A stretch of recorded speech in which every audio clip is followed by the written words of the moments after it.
It was another day at Camp Cretaceous, and the campers were feeling restless. Their scheduled zipline adventure for the day had been canceled due to unforeseen weather conditions, namely, a relentless rainstorm that seemed destined to devolve into thunder and lightning at any moment. Despite futile attempts to keep themselves entertained indoors, everyone was miserable.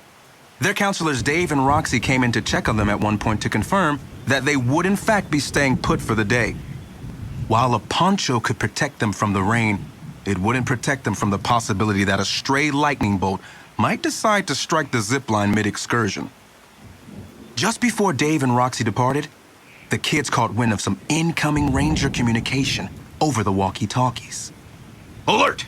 We have an asset that needs immediate attention. A Stegosaurus is injured on the other side of the island. Roxy, Dave, are you able to assist with this situation? Roxy replied immediately, saying, Copy that! Unfortunately, we can't provide backup at this time, as we're en route to meet Miss Deering. Before hurriedly heading out of the door in an attempt to brief Claire on some recent safety concerns that had arisen in the park. Darius perked up immediately. Did you hear that? He asked hurriedly. We have to figure out how to do something! Ben instantly objected, exclaiming, Oh, no, we don't! If even Dave and Roxy aren't going, then there's certainly nothing we can do. Besides, how are we even supposed to figure out where they are? Unfortunately for Ben, he was quickly outnumbered, and the rest of the campers were quick to brainstorm the most effective transportation method when Kenji piped up. We may not be able to zipline from the observation tower, but that doesn't mean we can't climb up there and get a vantage point. We'll go up there just long enough to figure out where they are, and we can develop our plan of action from there. Normally, this might have taken more convincing, but the collective restlessness plus the knowledge that it was a relatively harmless Stegosaurus removed the group's hesitation. Even Ben was on board. The prospect of facing the thunder alone and potentially having to explain everyone's absence to Roxy if she returned suddenly wasn't much more appealing.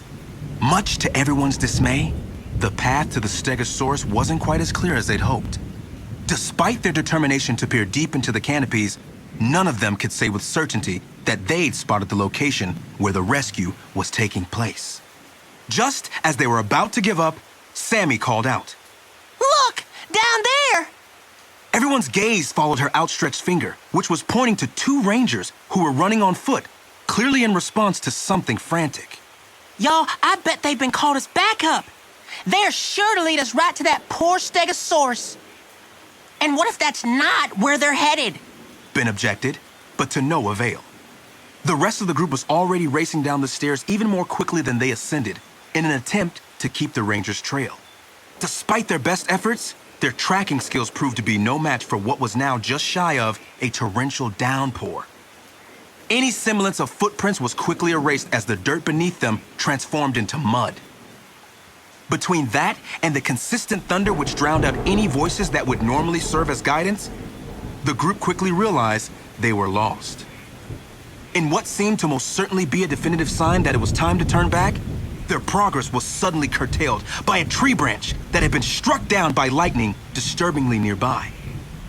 As the sun continued its descent and panic began setting in, the group became increasingly nervous.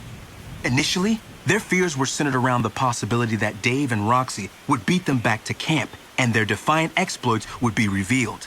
But the stakes immediately raised as they heard an ominous roar in the distance between thunder breaks. The group looked at one another fearfully. What kind of dinosaur was that? Kenji asked Darius somewhat frantically. For the first time, Darius was stumped. With the gravity of the situation now undeniable, Brooklyn noticed a black van driving towards them. That's an asset containment unit transport! Those rangers were probably out on this rescue mission, and if we flag them down, they can take us back to camp. Everyone began waving frantically, desperate to secure this sure effort at returning to the warmth of their cabin. To their relief, the van slowed to a stop and opened its doors to let the campers in. Exclaiming their gratitude, they explained their situation and convinced the rangers to give them a ride back to their cabin.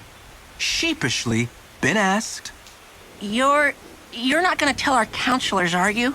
With uncanny timing, a walkie-talkie chirped, and Roxy's voice came through loud and clear. Don't worry, She said. they won't have to.